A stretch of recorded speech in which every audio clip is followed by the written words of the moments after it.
3 महामंत्र। ओम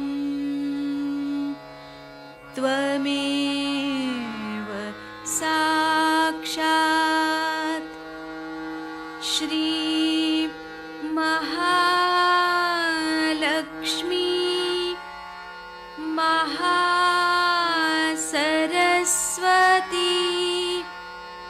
महाकाली त्रिगुणात्मिका कुंडलिनी साक्षात् श्री आदिशक्ति माताजी श्री निर्मला देव्यै नमो नमः। ॐ त्वमेव साक्षात् श्री कल्की साक्षात् श्री आदिशक्ति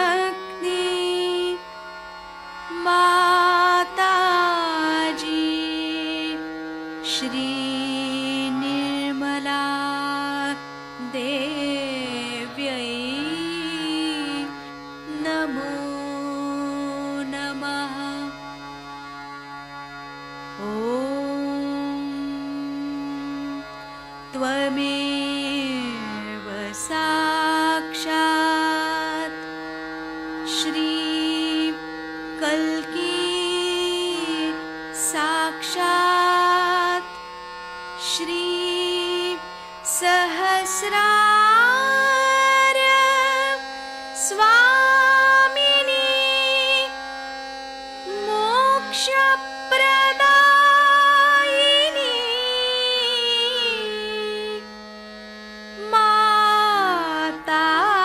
माताजी श्री निर्मला देव्यै नमो नमः। श्री गणेश मंत्र।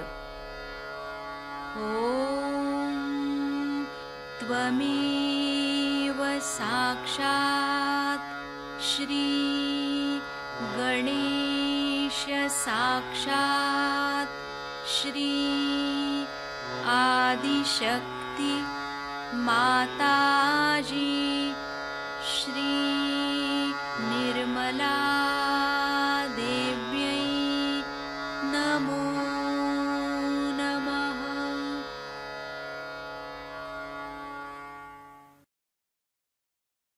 जय श्री माता जी। दोनों हाथ माँ के सामने, हृदय में श्री माता जी को देखेंगे। परम पूजनीय श्री माता जी, कृपा करके हम सभी के हृदय में अपना स्थान ग्रहण कीजिए। बार बार श्री माता जी को हृदय में आवाहन करेंगे। श्री माता जी, कृपा करके हम सभी के हृदय में अपना स्थान ग्रहण कीजिए। श्री माता जी, हम सबको क्षमा कर दीजिए, हम सभी अज्ञानी हैं। संपूर्ण चित्त बीचों बीच हृदय में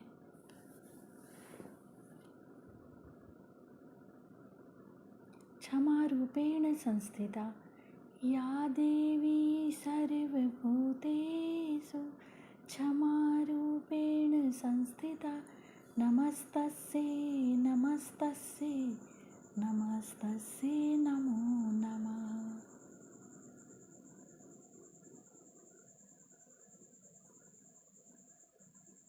धीरे धीरे अपने संपूर्ण चित्त को दोनों हाथों पे अपने चित्त में श्री माता जी को हमेशा रखेंगे। धीरे धीरे अपने संपूर्ण चित्त को लेफ्ट विशुद्धि पे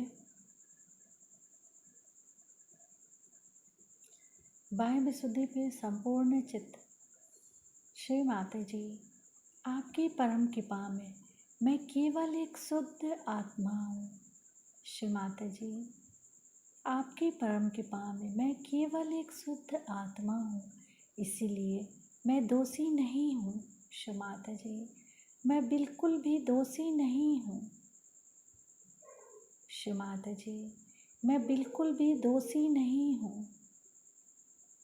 श्री माता जी, मैं बिल्कुल भी दोषी नहीं हूँ। संपूर्ण चित्त बाह्य विशुद्धि पे ही श्री विष्णु माया मंत्र ओम त्वमेव साक्षात् श्री विष्णु माया साक्षात् श्री आदि शक्ति माता जी श्री निर्मला देव्यै नमो नमः।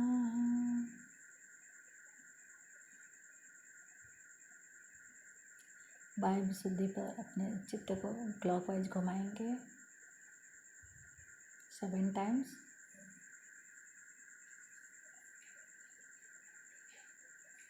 श्री माता जी, आप ही ने तो हमें आत्मा बनाया है, हमें सभी प्रकार के दोष भावनाओं से मुक्त कीजिए। श्री माता जी, कृपा करके हमें सभी प्रकार के दोष भावनाओं से मुक्त कीजिए।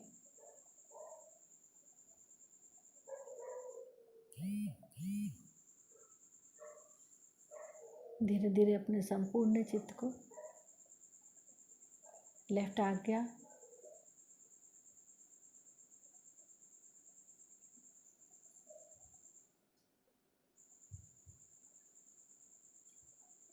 फिर सहस्त्रार। सहस्त्रार पे माँ के श्री चरण कमलों को देखेंगे। माँ के श्री चरण कमलों की परिक्रमा सहस्त्रार पे करेंगे 7 टाइम्स।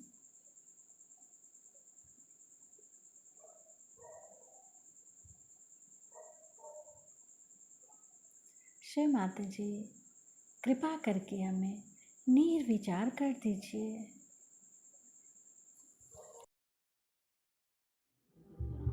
हाँ, आपका क्या हाल है? इस तरह से हाथ करके सब लोग बैठे, इस तरह से बिल्कुल सहज सरल बैठे। इसमें कोई दिक्कत नहीं होनी चाहिए बैठने में भी, या कहीं कोई प्रेशर नहीं हो बॉडी में। आराम से पैर ठीक करने के ऐसे सीधे दोनों पैर आराम से, बिल्कुल आराम से बैठिए इस तरह से। आज मैंने आपसे सवेरे बताया था कि कुंडलिनी के सबसे पहले चक्र पे गणेश जी बैठते हैं। श्री गणेश का स्थान है और श्री गणेश ये पवित्रता के द्योतक हैं। पवित्रता स्वयं साक्षात है। ये तो पहला चक्र हुआ। और ये चक्र जो है कुंडलिनी से नीचे, वो कुंडलिनी की रक्षा ही नहीं करता है, लेकिन वो चक्र कुंडलिनी में जो लोग जाते हैं उनके ओर पूरी तरह से सतर्क रहता है। इस रास्ते से कोई भी कुंडलिनी को नहीं छू सकता। आज सवेरे मैंने आपसे बताया था कि इस रास्ते से जो लोग कोशिश करते हैं वो बड़ा ही महान पाप करते हैं। हालांकि उससे थोड़ा बहुत रुपया पैसा कमा सकते हैं, लेकिन अपने लिए जो पूंजी इकट्ठी करते हैं वो सारी ही एक दिन बहुत क्लेशकारी हो जाए। Who is going to show that? हाँ, जो दूसरा चक्र है जिसको मैंने स्वादिष्टान चक्र आपसे बताया था, इससे हम विचार करते हैं। क्योंकि जब हम बुद्धि से विचार करते हैं, जब हम अपने दिमाग से विचार करते हैं, तो इस दिमाग की जो मेद है, इसे फैट ग्लैंड्स कहते हैं, जो चर्बी है वो चर्बी पेट की चर्बी से बनती है। पेट की चर्बी को ये चक्र सर की चर्बी बनाता है। इसलिए विचार करते वक्त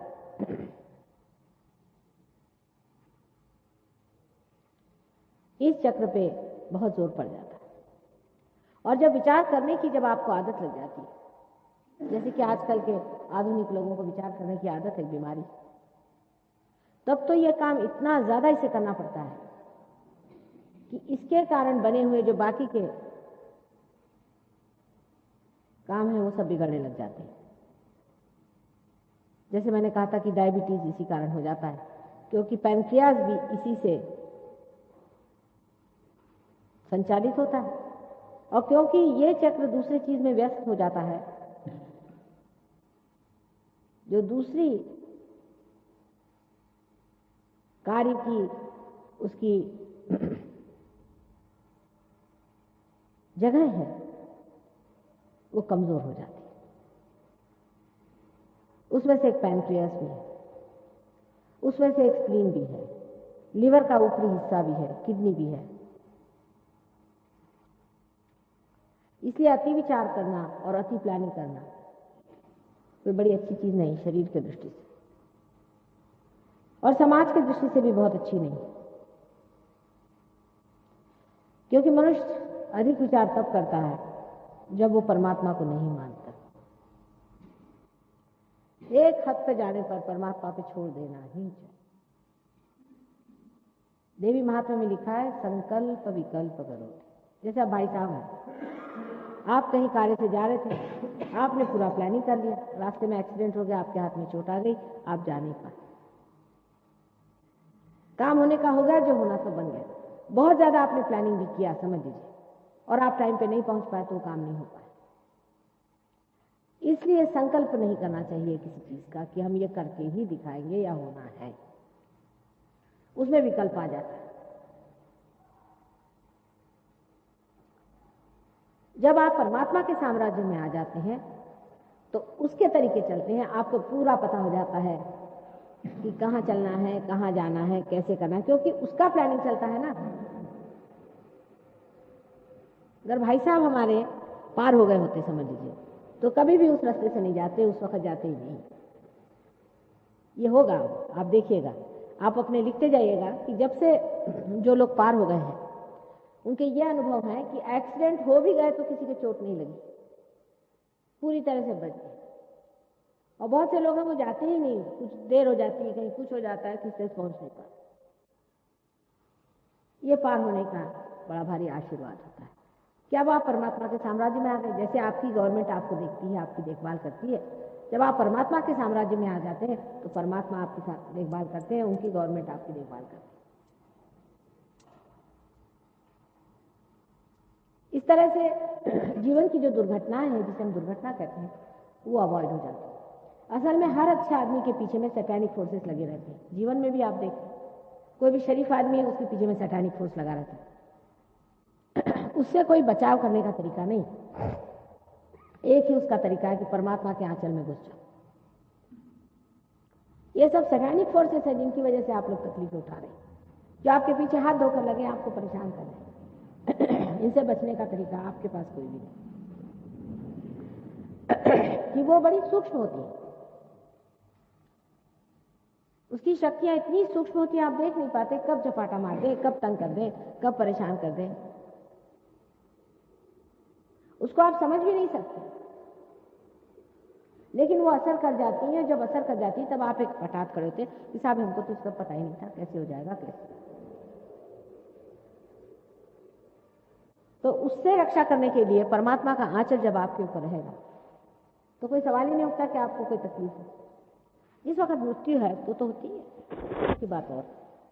लेकिन आदमी जब पार हो जाता है तो उसकी मृत्यु नाक मुंह से नहीं होती, उसके सहस्रार से होती है। उसके मुंह में, नाक में खून नहीं आता। अभी तक हमारे सहज योग में आपको आश्चर्य होगा कि सिर्फ 1 या 2 आदमी मरे, हजारों लोगों को हम जानते हैं, वो भी सब 70 साल 75 साल की उम्र के। एक तो 98 साल के मरे और एक 73 साल के मरे। दीर्घायु भी आप हो जाते हैं। अकस्मात मृत्यु जो होती है ये सब सैटानिक फोर्सेस से होती है, क्योंकि आपको उनका अंदाज नहीं, वो किसी वक्त आके आपके ऊपर हाथ मारती हैं और उसलिए आप दुखी होते हैं। और सारी चीज वो गड़बड़ कर देंगे, क्योंकि उनका अपना प्लानिंग रहता है। आपने कोई अच्छा ही काम करने का प्लानिंग किया होगा, लेकिन वो बीच में हाथ मार डाले। लेकिन अगर आपने पहले से प्लानिंग नहीं किया हुआ, वो आपके मन को पढ़ सकती है। जो सैटानिक फोर्सेस होती हैं वो आपके मन को खूब अच्छे से पढ़ लेती है। यहां तक उनका है कि अगर आप उससे कुछ बातचीत करें तो कोई आदमी आपको मिलेगा, बता देगा मुझे पता है माता जी से आपकी क्या बातचीत हुई। वो आपके मन को पढ़ सकते हैं, फौरन बता देंगे कि हाँ आपकी आपस में बातचीत हुई थी, क्योंकि आपने सारा प्लानिंग किया हुआ है आपके मन में। वो आपके मन को पढ़ लेते हैं, उनको पता है कि आप इस रास्ते से ऐसे ऐसे जाना है, उनको आपका सारा भेद पता है, वो आप पे असर करते हैं।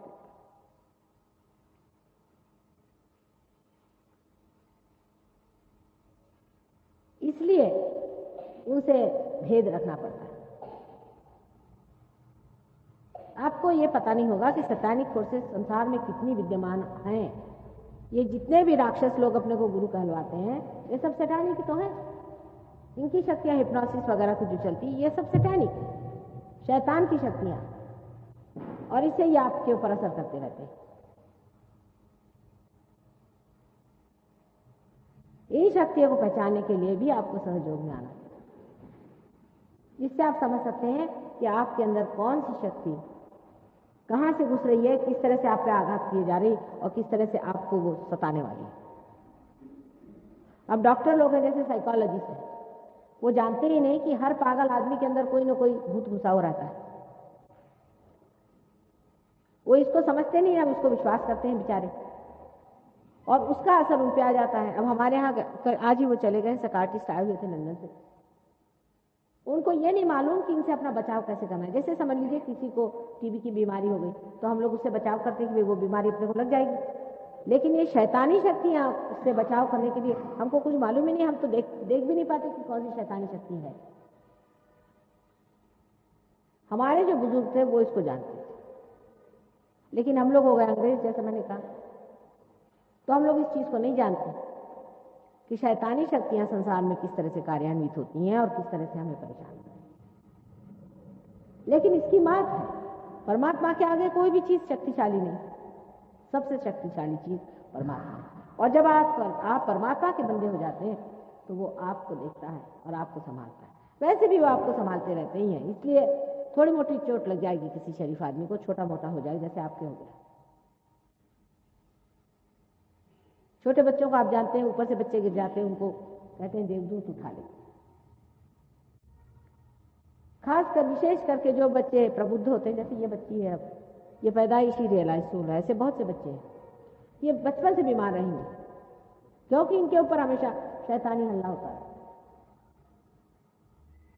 हमारे अंदर जो लेफ्ट साइड और राइट साइड की जो दोनों नाड़ियां मैंने आपको बताई थी सवेरे, उसे एक साइड में जब लेफ्ट में आप जाते हैं तो कलेक्टिव सबकॉन्शियस है, मैंने सामूहिक सुप्त चेतन, और अगर राइट साइड में आप जाते हैं तो कलेक्टिव सुप्रा कॉन्शियस।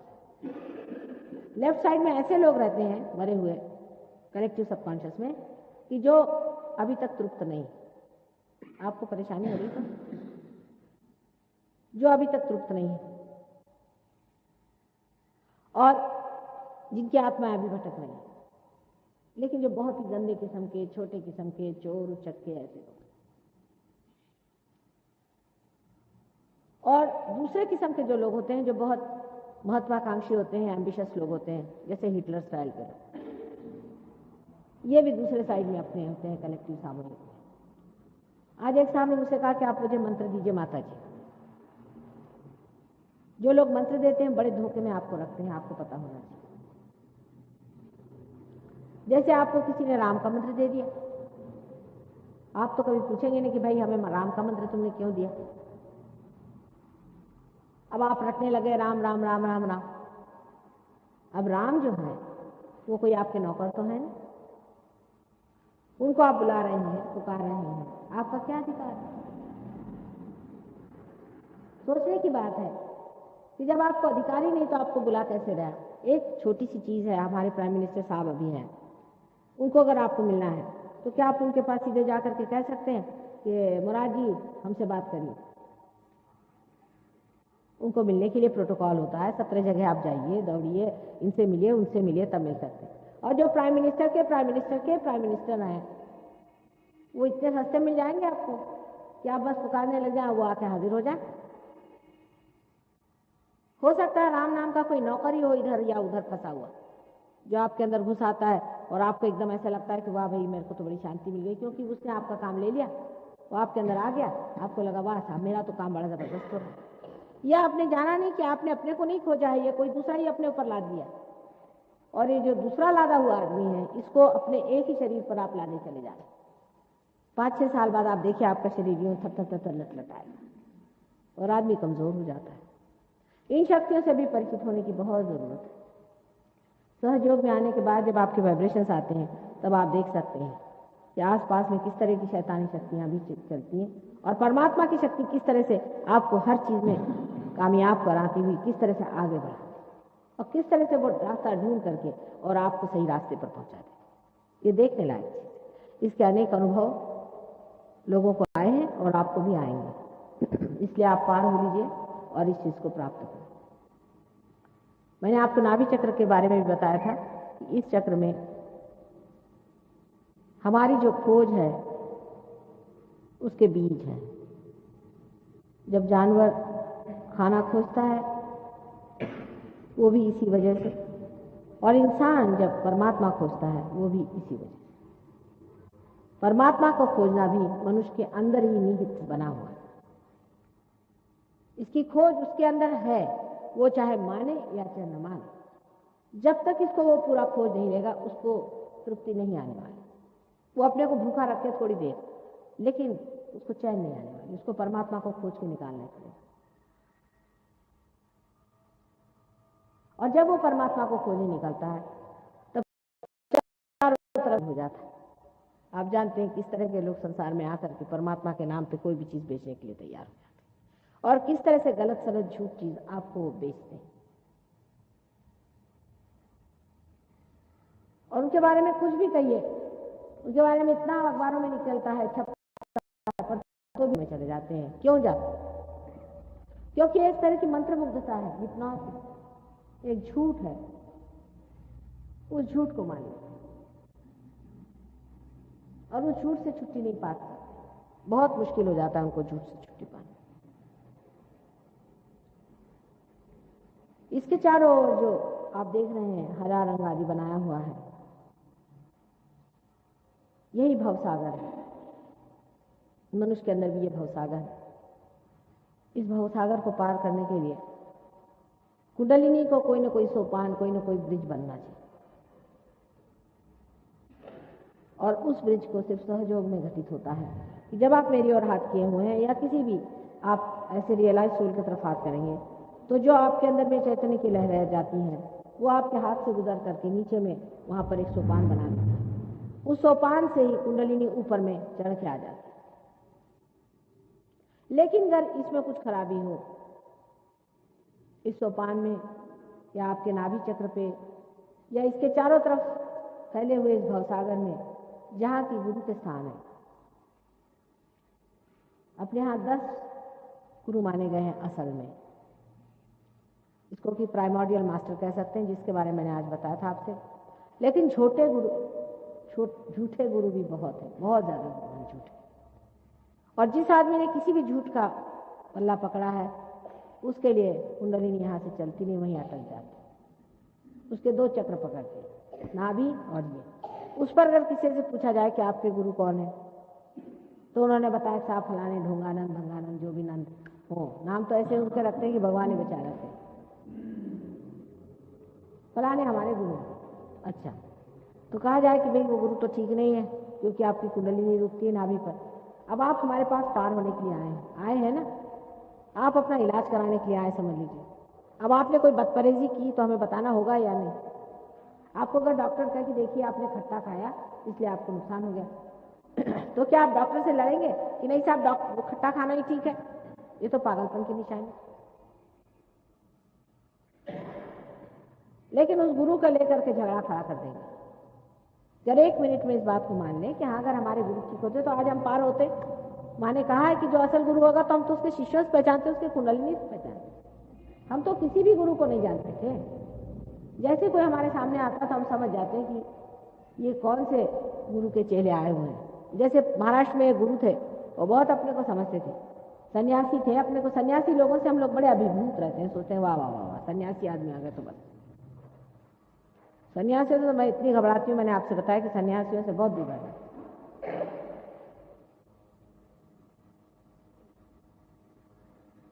तो अगर सन्यासी कोई अपने सामने आ गया तो लोग सोचते हैं वाह भाई इससे बढ़ के कोई नहीं। वो सन्यासी का जीवन कैसा है, उसका खान पीन कैसा है, वो किस तरह से लोगों को खसोटता है, नोचता है, ये कोई नहीं देखता। उसने सन्यासी का वस्त्र पहन लिया और बढ़ा दिया। और उनकी कुंडलिनी में एक विशेषता होती है कि कुंडलिनी एकदम ऊपर चढ़ के धड़ से फिर नीचे गिर जाती है, उसको बांधना पड़ता है। सबके एक एक तरीके हैं, उससे आप पहचान सकते हैं कि इनके गुरु कौन थे। इतने झूठे गुरु संसार में आए हुए हैं कि आपको अंदाज नहीं है कि कितने गुरु आए। असल भी गुरु बहुत सारे हैं। आज एक साहब ने पूछा कि कोई असल गुरु भी है, मैंने कहा है। अब अमरनाथ में एक नागनाथ बाबा, वो कभी कभी आते हैं, मेरे लिए आते हैं हमेशा मुझे मिलने। महाराष्ट्र में है गगनगढ़ महाराज, दक्षिण में एक ब्रह्मचारी करके हैं, वो रहते हैं कालीकट। ये ब्रह्मचारी नहीं, रंगून में एक है। ऐसे हैं, काफी लोग हैं, लेकिन वो लोग समाज में नहीं है, शहर से बाहर दूर जंगलों में। गगनगढ़ महाराज सबसे बताते थे कि अब जब माँ ही आ गई तो तुम कहो मेरे पास आते हैं। तो जब हम कोल्हापुर गए, हमने कहा जाए ऊपर देखा इनको, तो हमारे सब शिष्य लोग कहने लगे माँ आप तो सब गुरुओं से और इनसे बहुत परेशान है, इनसे क्यों मिलना चाहती है। हमने कहा बेटे जरा वाइब्रेशन देखो तो। वो 7 मील ऊपर चढ़ना था, हमने कहा हम तो चढ़ के जाएंगे उनसे मिलने। जब उन्होंने ऐसे हाथ किया तो उनके सबके अंदर हाथ में ठंडा ठंडा आने लगा। तो कहने लगे कि चलिए। जब ऊपर गए तो देखा बैठे थे मस्ती में अपने, और बहुत नाराज। कहने बरसात हो रही थी, सब भीग गई आप। अब देखिए कि इन लोगों ने कैसे प्रभुत्व चीज़ों पे कर लिया, बरसात पे, सूर्य पे, ये सब काम इन्होंने किए। लेकिन ये रियलाइजेशन बहुत कम देते हैं। उन्होंने एक आदमी को रियलाइजेशन दिया। मैंने कहा कि भाई आपने रियलाइजेशन क्यों नहीं दिया और लोगों को? तो कहले एक को दिया और कान पकड़े, 25 साल उस पर हमने मेहनत करी हर एक चक्रों पे।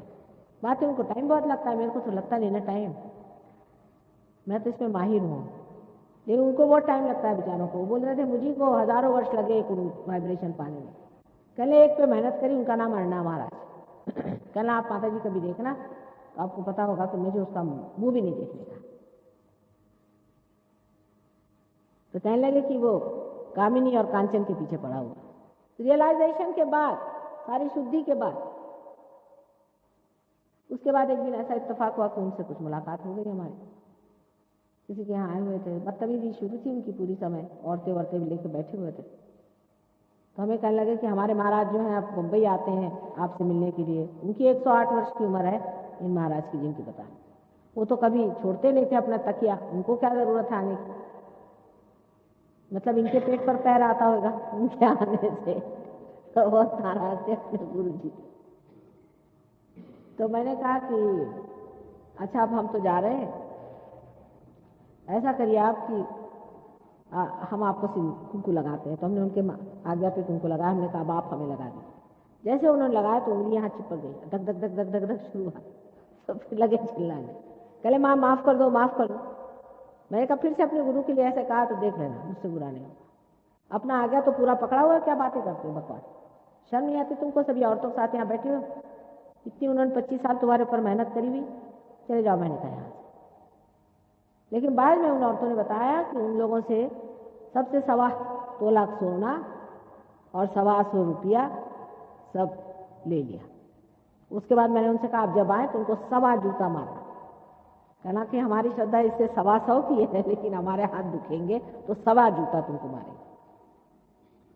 माने वो तो रियलाइजेशन के बाद भी इतनी बदतमीजी करते थे।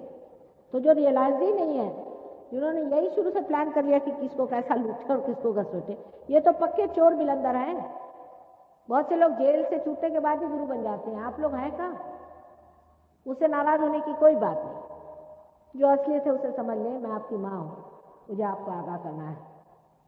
हर एक गली कूचे में एक एक गुरु बैठा है, अगर आप उनका पता लगाएं, बाकी अगर पुलिस लगा दे इनके पीछे में सबको, तो पता हो जाएगा कि आधे से 50% लोग जो जेल से निकले हुए घूम रहे हैं। बम्बई वाले यहाँ आएंगे, यहाँ वाले बम्बई जाते हैं। इससे अच्छा और कौन सा तरीका था लोगों को ठगने का, जिसे रावण ने सीता जी को तक ठग लिया था। जितनी भी बदसूरत चीज हो उसको ढकने के लिए बहुत खूबसूरत चीज उस पर लगा दीजिए, वो चीज ढक जाती। आपसे भी बढ़ के विदेश के लोग हैं बेचारे, बड़े सीधे हैं। वो कहते हैं कि वो तो कह रहे हैं वो भगवान है। अरे मैंने कहा वो कहने को लगता क्या, ये जबान है, कह दिया। कहले उन्होंने तो पेपर में छपवा दिया। मैंने कहा लगता क्या, पेपर में पैसा दे दिया, उन्होंने छपा दिया। भाई वो कह रहे हैं इसका मतलब हो गया वो सत्य ही, क्योंकि ये लोग इस तरह के हैं, इसलिए सोचते हैं कि हम लोग भी जो कहते हैं उसका कुछ माने होता है। यहाँ तो किसी कहने से कुछ लगता ही नहीं। तो ये जो गुरु का अंदर अपने यहाँ जो बना हुआ है, जहाँ मैंने भवसागर बताया होगा, ये बहुत जरूरी चीज है, इसको समझ लेना चाहिए। और इसलिए हम तो सबको खुलेआम कहते हैं, हर एक के बारे में। हमने 1970 से हम खुलेआम सबके बारे में कह रहे हैं, नाम ले करके सबको, और बता रहे हैं कि ये क्या क्या गड़बड़ करते हैं खुलेआम। लेकिन किसी की आज तक हिम्मत नहीं हुई कि ना हमारे ऊपर किसी ने केस की, ना किसी ने पुलिस में दर्ज किया, ना कुछ। खुलेआम सबके नाम ले करके हम बता रहे हैं कि ये किस कदर के बदमाश लोग, किसी की हिम्मत नहीं। हालांकि सब लोग हमें आकर कहते हैं कि माँ तुमको नहीं मालूम, मैं तुम्हारा मर्डर कर देंगे। मैंने कहा करे तो मैं देखू तो कौन करता मेरा मर्डर। ना किसी ने शिकायत की, ना किसी एक अक्षर हमारे विरोध में कोई नहीं बोलता, क्योंकि इनको मालूम, इनकी सारी पोल पट्टियां मुझे मालूम। लेकिन इनके शिष्य जरूर ऐसे होते हैं कि जो मेरे से खिलाफत कर लेते हैं, पर वो लोग नहीं। वो लोग चुप्पी साधे बैठे, सब एक से एक बिलंदर हैं और सब आपको लूट रहे हैं, बेवकूफ बना रहे हैं। इसलिए सजग हो जाएं और सतर्क हो जाएं, इनके चक्कर में ना। और इसलिए बुरा मानने की कोई बात नहीं। माँ है, माँ सब बात सही सही बताएगी और आपसे पूरी बात बताएगी, चाहे आप बुरा माने चाहे भला बनाए। मेरे लिए तो बड़ा अच्छा है, सबको अच्छा कहते फिरो, बस आप लोग नाराज ही नहीं होंगे। वो लोग तो किसी को बुरा भला नहीं कहते, वो क्यों कहें, उनको आपको जेब से मतलब, आपको नचाने से मतलब है उनको, वो आपको किसको बुरा भला कहेंगे। ईसा मसीह ने कहा था कि शैतान के घर में रहने वाले लोग आपसी बुराई करके कहां जाएंगे। लेकिन कबीर ने आवाज उठाई थी, नानक ने आवाज उठाई थी, ईसा ने आवाज उठाई थी। इसलिए क्योंकि ये सब झूठ है। और मुझे इसमें भी हर्ज नहीं है, स्मगलिंग करें, कुछ करें, पैसा कमाएं, कोई हर्जा नहीं, चलो भाई पैसा ही कमाते। लेकिन ये आपकी कुंडली नहीं खराब कर देती। जो आपका अधिकार है सहयोग का, जो परमात्मा का पाने का आपका अधिकार है, उस पर हाथ मारते हैं। इसलिए मैं इनके विरोध में। अब जो उसके ऊपर का चक्र है, जिसके बारे में अभी तक तो मैंने बाकी सब चक्रों के बारे में बताया था, जिसे कि हम लोग हृदय चक्र कहते हैं। चक्र, हृदय तो अलग है। हृदय में तो आत्मा का स्थान है।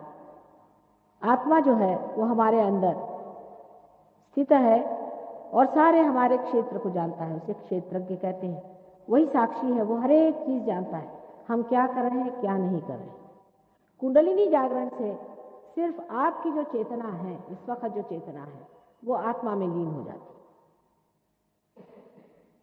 अभी तक आत्मा आपसे परे है, आत्मा से आप संबंधित नहीं है, वो आपकी अवेयरनेस में, चेतना में नहीं है। जब कुंडलिनी जागृत हो जाती है तब आपकी चेतना में आत्मा आ जाते हैं, और आत्मा क्योंकि सर्वव्यापी शक्ति है, आप भी सर्वव्यापी हो जाते हैं। इसको आगे आप समझेंगे और भी किस तरह। अब ये जो हृदय चक्र है, ये बीचों बीच में है, ये आपकी माँ का, देवी का है, जगदम्बा का है, जो कि पहाड़ों में बहुत प्रसिद्ध है, उनका यह स्थान है। इन देवी ने अनेक बार संसार में अवतरण किए, और ये भवसागर में जो लोग परमात्मा को खोज रहे थे और जिनको बहुत राक्षसों ने सताया था, उनसे इन्होंने रक्षा का कार्य किया। ये रक्षा करती है। इसी का रक्षा का अगर स्थान खराब हो जाए, जिसे सेंस ऑफ इनसिक्योरिटी कहते हैं, तो ये चक्र है धक धक करने लग जाता है। औरतों को जब इस तरह की चीज हो जाती है तो उनको ब्रेस्ट का कैंसर हो जाता है। अगर वो इनसिक्योर फील करें तो उनको ब्रेस्ट का कैंसर हो जाता है। अस्थमा की बीमारी भी इसी चक्र के खराब होने से होती है। इस और इस चक्र के कॉम्बिनेशन से होती है, जिसे हम विशुद्धि चक्र कहते हैं। अस्थमा की बीमारी भी ऐसी ठीक हो सकती है 2 मिनट के अंदर। हमने कश्मीर के जो गवर्नर सहाय साहब थे, उनकी 25 साल की अस्थमा की बीमारी एक क्षण में ठीक कर दी। एक क्षण के। जब ये चक्र जागृत हो जाता है, जब आपके अंदर जगदम्बा जागृत हो जाती है, तो आपकी सुरक्षा बन जाती है, आप अपने को सुरक्षित महसूस करते हैं। इसलिए ये चक्र बहुत ही महत्वपूर्ण है। और इस चक्र को किस तरह से ठीक किया जाता है, ये भी अगर आप हमारा पैम्फलेट पढ़ें, इंग्लिश की किताब में बहुत अच्छे से लिखा हुआ कि इस मंत्र जागरण से ये चक्र ठीक होता है। इसके ऊपर ये जो चक्र है, ये मनुष्य के लिए बहुत ही महत्वपूर्ण है। ये पीछे में इस जगह इसको विशुद्धि चक्र कहते हैं। इस विशुद्धि चक्र से 16,000 नाड़ियां चलती। ये श्री कृष्ण का चक्र, इसमें श्री राधा कृष्ण बसते हैं। इसकी लेफ्ट साइड में विष्णु माया, आदि माया जो कि उनकी बहन है वो रहती है, और इस राइट साइड में रुक्मिणी और कृष्ण का स्थान। रामचंद्र जी का स्थान सुषुम्ना पद से हट करके इस साइड में, राइट साइड में, हृदय चक्र से राइट साइड में है। क्योंकि आपको मालूम है, उन्होंने अपने को पूर्णतया मनुष्य बनाने के लिए अपनी अवतार की दशा से हटा लिया था। वो अपने को मर्यादा पुरुषोत्तम कहते थे, हालांकि थे तो अवतार ही। नाभि चक्र में सारे ही उत्थान हुआ है। जो दशावतार हुए हैं वो नाभि चक्र से शुरू हुए। फिर 7वां अवतार आप जानते हैं, छठा अवतार रामचंद्र जी का था, वो यहां पर। उसके बाद कृष्ण का अवतार है। कृष्ण से पहले परशुराम का अवतार हुआ, उनका भी होना जरूरी था। परशुराम का अवतार इसलिए हुआ था कि वो संसार में आकर के अपने बल से लोगों का कल ठीक करे।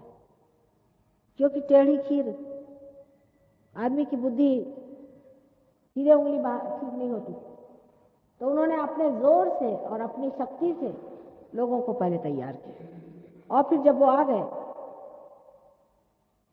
तब उन्होंने श्री राम के बारे में बताया कि यही श्री राम है। इस प्रकार दोनों की दोनों साथ आए थे, इसलिए बताने के लिए क्योंकि ये पुरुषोत्तम थे, क्योंकि ये मनुष्य के जैसे रहते थे। इसके बारे में बताने के लिए ही परशुराम का अत्यंत जाज्वल्य ऐसा अवतरण उनके साथ ही हुआ था। उसके बाद श्री कृष्ण का अवतार हमारे विशुद्धि चक्र पे हुआ है। ये विशुद्धि चक्र एक बड़ी महान चीज है। मनुष्य ने जब अपनी गर्दन जानवर से ऊपर उठा ली तब वो मानव हो गया, तभी ये चक्र घटित हुआ है। श्री कृष्ण जो है ये विराट स्वरूप है, समझ लीजिए ये एक विराट है, और इस विराट के अंदर आप छोटी छोटी पेशियां हैं। आप भी विराट के स्वरूप हैं। आप जब जागृत हो जाते हैं तो आप विराट से संबंधित हो जाते हैं। वही परमात्मा की शक्ति जिसे मैं कह रही हूँ, वही जो परमात्मा का साम्राज्य है, उसमें आप जागृत हो जाते हैं। सारी पेशियां इस तरह से जब जागृत हो जाती हैं तो पूरा विराट जागृत हो सकता है। ये विराट की शक्ति है। अब मोहम्मद साहब ने जो अल्लाह अकबर का नारा लगाया था वो इसका मंत्र है। आपको आश्चर्य, ये उंगलियां कान में डालकर, ये उसकी उंगलियां हैं। देखिए कितने कायदे की बातें वो कर गए। ये उसकी उंगलियां हैं, यही विशुद्धि की उंगलियां। अगर ये उंगली पकड़ जाए तो समझना चाहिए विशुद्धि चक्र पकड़ा। और आप अगर पूछेंगे तो बताएंगे भी कि हाँ मुझे मेरा गला खराब।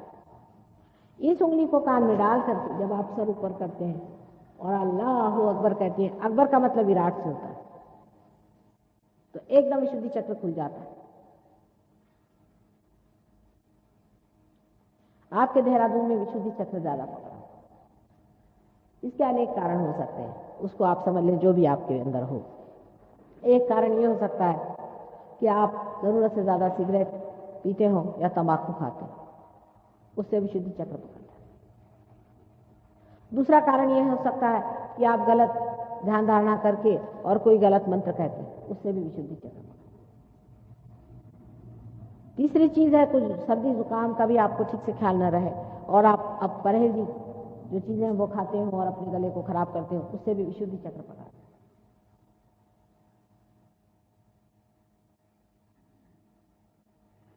विशुद्धि चक्र इससे भी पकड़ा जाता है जब आदमी अपने को बहुत छोटा समझता है। जब वो ये सोचता है कि वो विराट का कोई हिस्सा नहीं है, जब वो ये नहीं समझ पाता कि अगर वो बूंद भी है तो वो सागर हो सकता है, तब भी विशुद्धि चक्र पकड़ता है, जिसको कहते हैं न्यूनगंड, इंफीरियरिटी कॉम्प्लेक्स। पांचवी चीज है, जब उसको माँ बहन का ख्याल नहीं रहता है, तब उसकी लेफ्ट विशुद्धि पकड़ जाती है। या जो आदमी बहुत क्रोध से बातें करता है और दुष्टता से व्यवहार करता है, उसका भी विशुद्धि पकड़ जाता है। ऐसे अनेक कारण हैं, उसमें से जो भी कारण हो उससे हमें मतलब नहीं। गले में ऐसी कंठमालाएं पहन ले। कल एक साहब आए हुए थे, पता नहीं आज आए हैं कि नहीं, जिन्होंने कोई माला पहनी, आप ही, उनके साथ ही एक साहब बैठे हुए थे। तो हमने उनसे कहा कि आप माला निकालिए, तो नाराज हो गए। फिर बाद उन्होंने निकाल भी दी। फिर आपसे हमने पूछा, ये अपने चुपचाप पहने बैठे हुए थे अंदर में, तो हमने इनसे पूछा कि आपके पिताजी कहाँ हैं, उनका स्वर्गवास हो गया। मैंने कहा आपने कुछ पहना है? कल हाँ, उनकी दी हुई कोई चीज है। तो कहने मान गए माता जी, आपको उनके गुरु ने दी हुई चीजें पहन के अंदर बैठे हुए थे और वो उंगली पर आ गया। वो कैसे? बहुत सरल चीज। राइट हैंड पे ये जो है, ये हृदय चक्र राइट हैंड का, जो रामचंद्र जी का है, वो पिता का लक्षण है। इसमें चमक मार रही थी, इस उंगली में चमक मार रही थी, इसलिए मैंने आपके पिता के बारे में पूछा। और वो इतनी जोर की चमक थी कि उसे मैं समझ गई कि कोई न कोई उनकी दी हुई चीज आपने पहनी होगी। या आप भी समझ लेंगे। वो तो उन लड़कियों ने से ही बता दिया था, मैंने तो बताया नहीं, पहले लड़कियों ने आपसे बता दिया।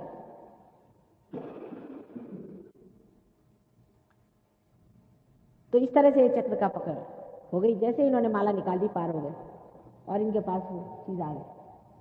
छोटी छोटी चीज पे लोग अटक जाते हैं।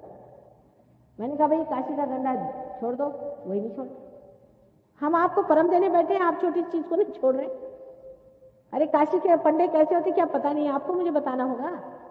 और उनका भेजा हुआ वो जो गंदा है वो किस काम का होगा, वो भी क्या बताना होगा आपको। एक पैसे की चीज 1 रुपए में बेचते हैं, और इतने दुष्ट, इतने गंदे लोग हैं, सारे उस मंदिरों के वाइब्रेशंस भी खराब कर दिए।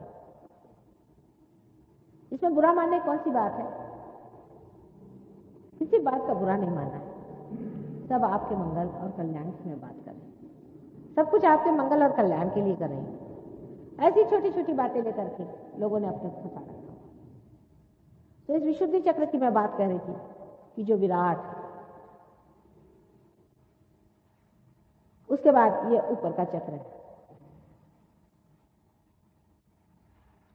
ये चक्र इससे बड़ा महत्वपूर्ण माना जाता है, आज्ञा चक्र है।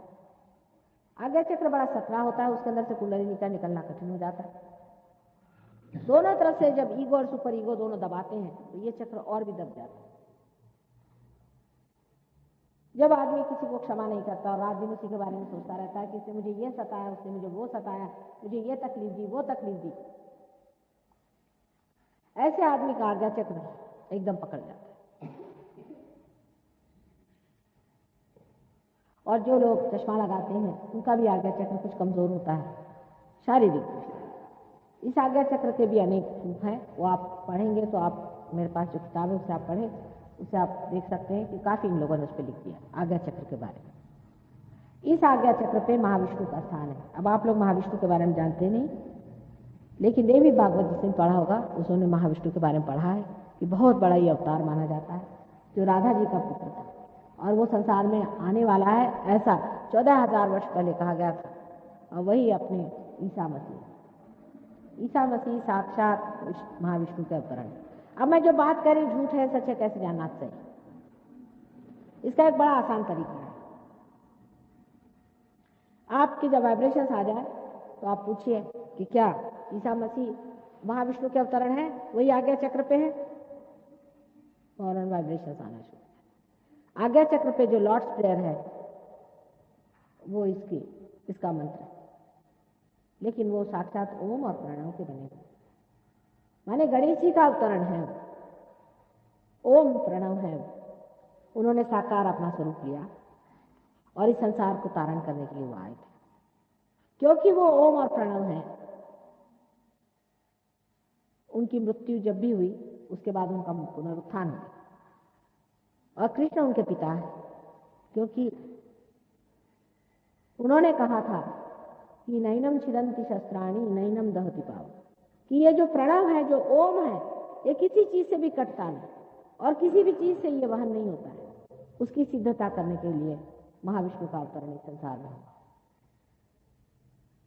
कृष्ण उनके पिता थे, इसलिए उनको कृष्ण कहते हैं।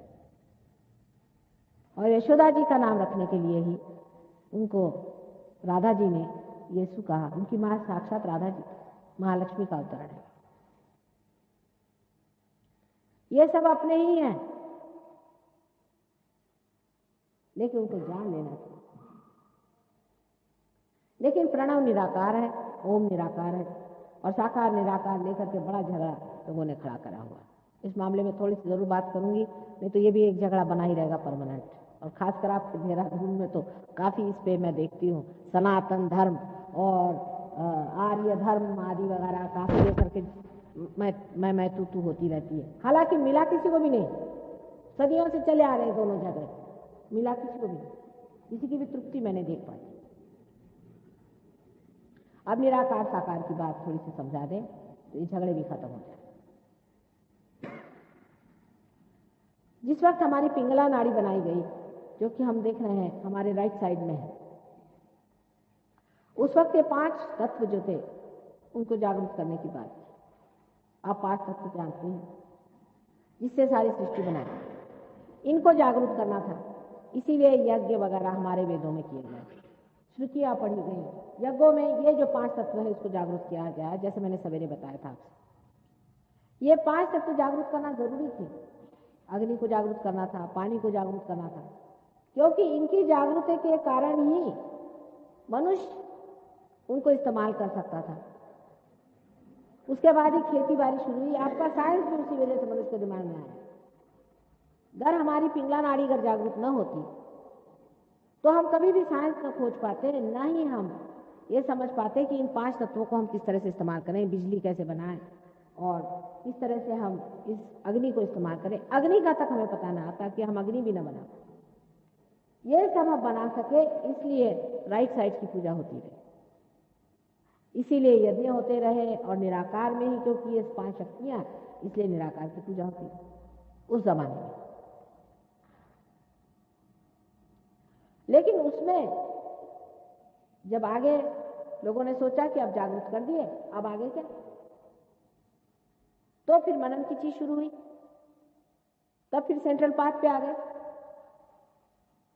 जब सेंट्रल पाथ पे सुषुम्ना नाड़ी पे चढ़ना शुरू हुआ तो उन्हें दिखाई देने लग गया कि इस जगह ये देवता बैठे हुए हैं और ये देवता हैं। और ये जो 5 तत्व बने हैं, इसी से इन चक्रों की बॉडीज भी बनी हुई, इनकी जो शरीर रचना है ये इन्हीं 5 तत्वों से बनी है। तो जब इन्होंने इन तत्वों को जानना शुरू किया तो देखा कि इनके देवता, तब इन्होंने मनन विधि में उन देवताओं को जानना शुरू किया, एक के बाद एक के बाद एक के बाद। तब इन्होंने कहना शुरू कर दिया कि नहीं, ये साकार भी इनकी चीज आती है। निराकार से साकार पे लोग उतरने लगे। जैसे जैसे चेतना बढ़ती गई वैसे वैसे आने लगे। उसके बाद जो साकार पे आ गए उनका जो हाल हो गया आप जानते हैं। इसकी पूजा कर, उसकी पूजा कर, रिचुअलिज्म आ गया, अंधश्रद्धा आ गई, धर्मांधता आ गई, बड़ा बुरा हाल हो गया। तब फिर एक बड़ा भारी आंदोलन हुआ। इतना ही नहीं, मोहम्मद साहब जैसे लोग संसार में पैदा हुए, क्राइस्ट संसार में आए, इन्होंने सबने कहा कि निराकार ही की पूजा, साकार को खत्म करो। हालांकि बड़ा गोपनीय है सब कुछ लिखना। बाइबल में लिखा हुआ है कि जो कुछ पृथ्वी ने बनाया हुआ है और जो कुछ आकाश ने बनाया है उसका प्रतिरूप न बनाइए। ये बड़ी मार्मिक चीज है। इसको अगर ईसाई लोग समझे तो समझ ले कि मूर्ति पूजा क्या है। अब पृथ्वी ने कौन सी चीज बनाई हुई बताइए आप, उसकी प्रतिरूप करके उसकी पूजा नहीं करना चाहिए। पृथ्वी ने जितने भी स्वयंभू लिंग है ये बनाए हुए हैं। अभी ईसाइयों से कहिए कि जितने स्वयंभू लिंग है ये पृथ्वी ने स्वयं बनाए हैं, और इसके प्रतिरूप आप कोई भी बनाए वो पूजनीय होता ही नहीं, क्योंकि इम्परफेक्ट है। इसका भी एक कोएफिशिएंस होता है, इस आकार का भी एक कोएफिशिएंस होता है। उस आकार के कारण ही चैतन्य बहता है, और हुबेहूब वैसा आकार बनाना असंभव, और जो बनाता है वो भी रियलाइज सोल होना चाहिए, और वो उसे बेचना नहीं चाहिए उसको। इसलिए जितनी भी मूर्तियों की हम पूजा करते हैं अधिक सब इस हिसाब से 0। अब आप जाकर के देखें, रंजना का एक गणेश जी है, बिल्कुल गणेश की रूप, बिल्कुल गणेश का, और ये पृथ्वी के अंदर से निकले हों, किसी ने उनको हाथ भी नहीं लगाया। अभी अनादिकाल से बात चली आ रही, मैं खुद देखने गई, इतने वाइब्रेशन उस गणपति में है, जैसे कि कोई जागरूक वहां समाधि लगाई हुई हो, इस तरह से उनमें जागरूक वाइब्रेशन आते हैं। इसीलिए कहा गया था कि उसके प्रतिरूप मूर्ति न बना।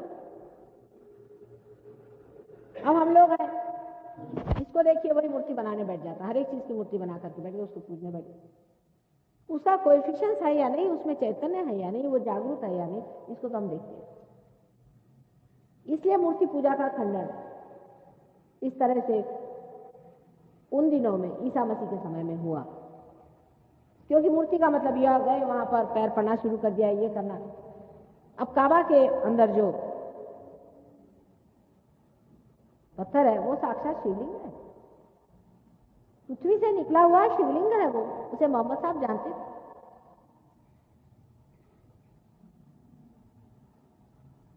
और जितने भी शिवलिंग साक्षात हैं वो साक्षात हैं, लेकिन जिसको देखिए वही मिट्टी का बना ले, पत्थर का बना ले, ये बनाने की इजाजत नहीं, इसलिए मूर्ति पूजा बाधक।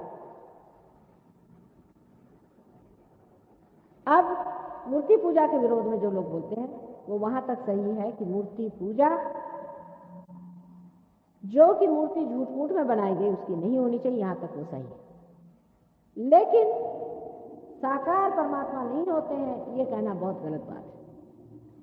इसका मतलब है आपने वन साइडेडनेस ले ली। उसकी वजह दूसरी थी कि जब साकार की पूजा लोग करने लग गए तो लोगों ने देखा कि इस कदर वो गलत हो गए। समझ लीजिए कि हम आपसे कहें कि आप शहद को खोज लाएं, तो हम आपसे कहें पहले फूलों का वर्णन कहें कि फूल ऐसा होना चाहिए या ऐसा फूल मिलेगा, उसमें शहद मिलेगा। आप गए देख के चले, हाँ भाई फूल मिल गया, आप फूलों की पूजा करने लगे, शहद आपको नहीं मिलेगा। बातचीत से शहद नहीं मिल सकता, सिर्फ फूलों की बातचीत होती रही कि फूल ऐसे होते हैं, फूलों में ये करना चाहिए, फूलों को ये करना चाहिए, शहद नहीं मिलता बातचीत। तो उन्होंने कहा कि फिर भाई शहद नहीं मिला, चलो शहद की बातचीत कर। तो दूसरी बातचीत शुरू कर दी निराकार की, वो भी बातचीत ही बातचीत है, दिमागी जमा कर। आप चाहे शहद की बात करो चाहे फूल की बात करो, आपको शहद नहीं मिल सकता जब तक आप स्वयं ही मधुकर न हो जाए। जब तक आप स्वयं ही मधु को पाने के योग्य न हो जाए तब तक आपको शहद नहीं मिलेगा। फूल भी जरूरी है और शहद भी जरूरी है, और शहद को पाने के लिए आपका भी वो होना जरूरी है जिसे मधुकर कहते हैं।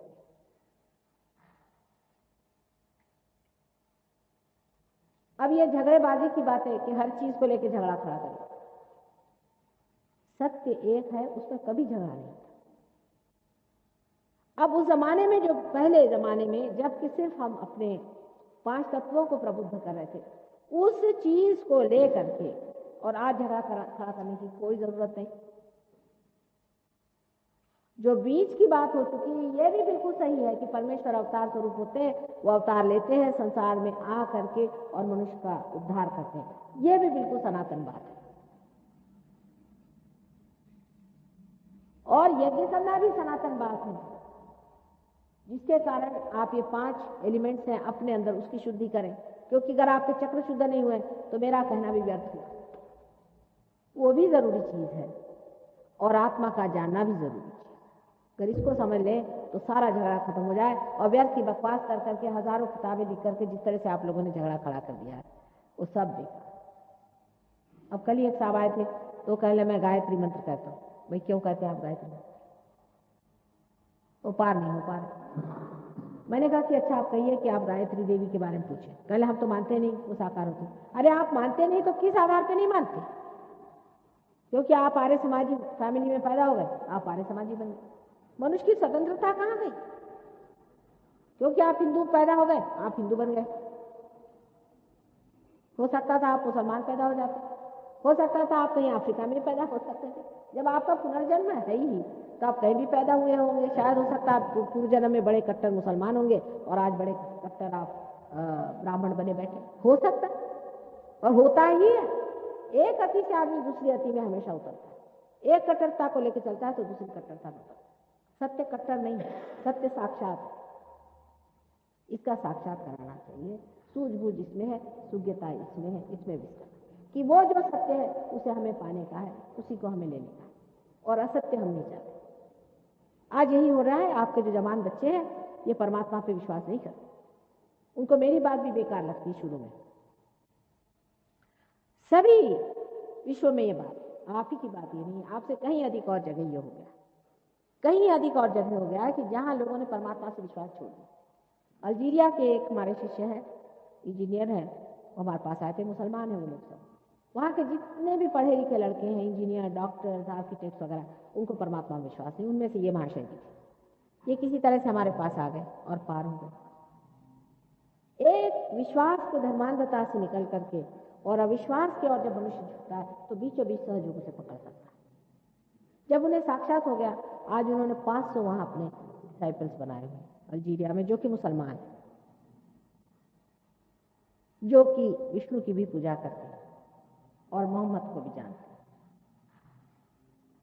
इसलिए नहीं कि मैंने कहा है, उसके बगैर काम ही नहीं बनता। अगर आपके पेट के कैंसर है और अगर आप धर्मांध हैं तो आपको मोहम्मद साहब का नाम लेना पड़ेगा। आप नहीं लीजिएगा तो मैं ठीक नहीं कर सकता। और अगर आप मुसलमान हैं और आपको कैंसर है पेट का, तो आपको दत्तात्रेय जी का नाम लेना पड़ेगा और विष्णु जी का नाम लेना पड़ेगा, चाहे आप मुसलमान हो चाहे कोई। किसी का कोई ठेका नहीं होता है कि ये भगवान मेरे हैं, वो भगवान मेरे हैं। उनको समझा नहीं, बूझा नहीं और बना लिया। अब तो धर्म का राजकारण जब बन गया तो अब तो भगवान ही बेचारे। जो लोग राजकारण में धर्म ला के बात करते हैं उनसे पूछे आप क्या धर्म के बारे में कुछ जानते भी हैं? धर्म का राजकारण नहीं बन सकता।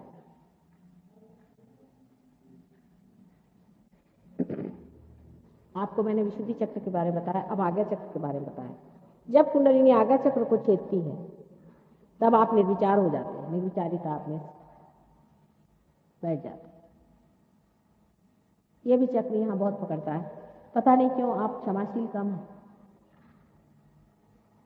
क्षमा करना चाहिए, क्षमाशील होना बहुत जरूरी है, क्योंकि अगर हम क्षमाशील नहीं तो परमात्मा भी हमें क्षमा नहीं करेगा।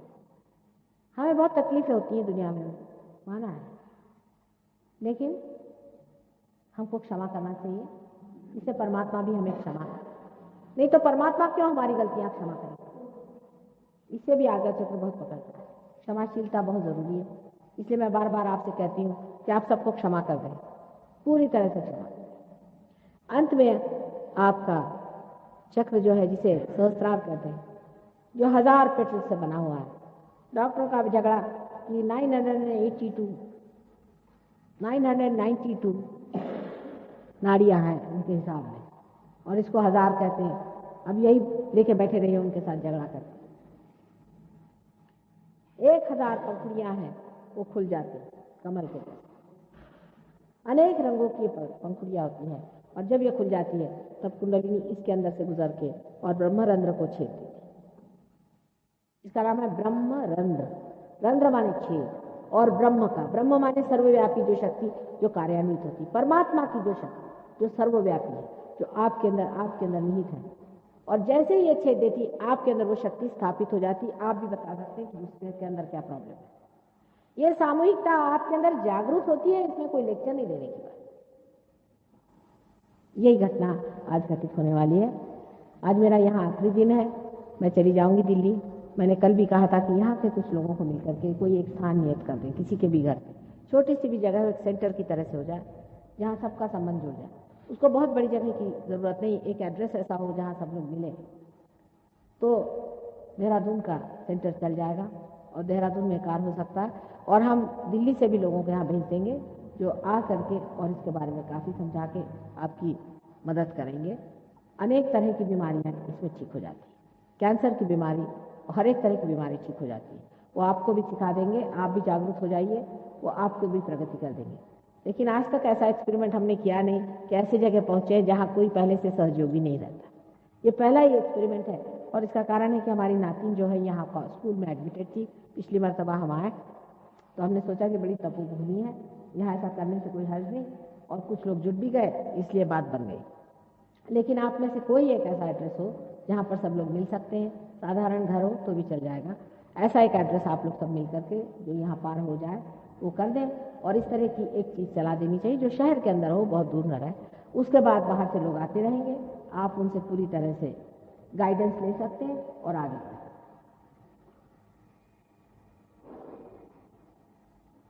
अब ये साहब बैठे, इन्हीं का अनुभव देखिए, सवेरे इनके वाइब्रेशंस नहीं आ रहे और किसी तरह से रुकावट हो रही थी। तो किसी ने, हमारे परदेसी ने या किसी ने इनसे कहा कि आप पूछिए कि माता जी कौन है। बस ये कहते ही साथ दर दर दर हाथ में इनके वाइब्रेशन शुरू। उनको बड़ी हंसी आई अपनी बात पर भी। ऐसा ही चमत्कार होता है, एक चीज़ पर आदमी रुक जाता है, एक छोटी सी चिंगारी भी आँख में चल जाए या तिनका चला जाए तो सारा आकाश आपके आँख से लुप्त हो जाता है। उसी तरह की छोटी छोटी चीज़ पर हम उलझे रहते हैं। ऐसी अगर कोई छोटी चीज़ है उसे निकाल देना चाहिए और निकाल दे सकते। आप लोग सब इस तरह से हाथ करके बैठे ही हैं, अब इस तरह से बैठे रहिए, मैं सबको देखती। कोई प्रश्न हो तो पूछिए, एक आध कोई प्रश्न हो तो पूछिए, पर बेकार को प्रश्न पूछने में समय नहीं बर्बाद करना चाहिए। जो चीज़ आपके अंदर होने की उसको घटित होना चाहिए, या आपकी अपनी संपदा है उसे पालें। अब छोटी छोटी बातों पे लोग उलझ जाते हैं। अभी कोई बता रही थी कि हम एक अंगूठी पहने थे, उसी के लिए कहने लगे कि माता जी ने हीरे की अंगूठी क्यों पहनी। भाई हमारे पास बहुत ज़्यादा अंगूठियाँ हैं और हमारे पति चाहते हैं कि हम सब अलंकार से लिप्त रहें और सब हमारे पति की गाड़ी कमाई है। यहाँ लोग जो हमारे पति को जानते जानते हैं बहुत ईमानदार आदमी, कोई ना बेईमानी पैसा नहीं कमा। लेकिन आश्चर्य की बात है कि वो अंगूठी हीरे की नहीं है, वो झूठी अंगूठी, वो किसी ने हमको प्रेम से दे दी थी जब हमने पहने। ये देखिए, ये माया के चक्कर देखिए, वो बिल्कुल झूठी अंगूठी है। हमारे पास अपनी बहुत सारी है हीरे की, लेकिन वो झूठी अंगूठी हम पहने थे प्रेम के पीछे, वो चक्कर चले। उसी पैटर्न में हम किसी से एक पैसा कभी लेते नहीं, ना आप हमें दे सकते। अब इस जन्म में हमारे पति हैं रईस, हमारे पिता बहुत रईस आदमी थे, सब कुछ है तो हम पहन लेते हैं थोड़ा बहुत, जितना है उससे तो कुछ कम ही पहनते, बहुत ही कम पहनते हैं। लेकिन हमारे पति का शौक है कि हमारी पत्नी जो है सुहागिन है, पहने तो हम कुछ लिए पहनते हैं। हम कोई सन्यासी आदमी थोड़ी ना, आपसे लेकर हम कुछ नहीं पहनते। जो परंपरागत हमें पहनना वो हम पहनते हैं, कोई हम सन्यासी नहीं है, हम कोई साधु बाबा नहीं है, और उसमें हमें कोई छूट बात बताने की भी नहीं। तो हमने ये क्यों पहना, वो क्यों पहना, इस तरह की फालतू की बात करने से क्या फायदा था।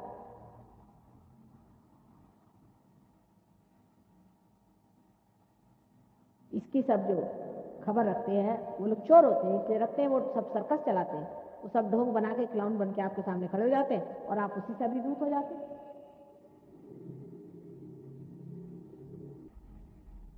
यहाँ ये समझना चाहिए कि आपको लेना है, हमें नहीं, हम देने बैठे हैं।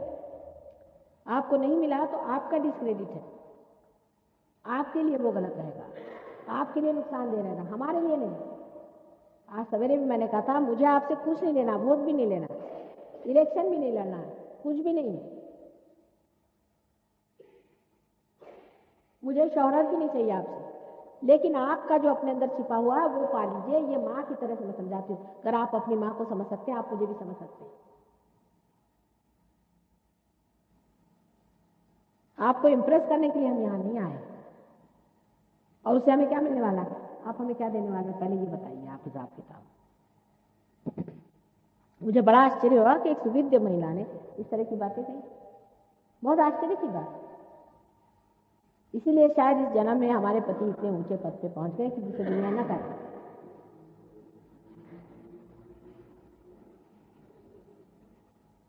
क्योंकि लोग इतने बेवकूफ होते हैं, इस कदर बेवकूफ होते हैं कि सत्य को कभी पहचाना ही नहीं चाहते।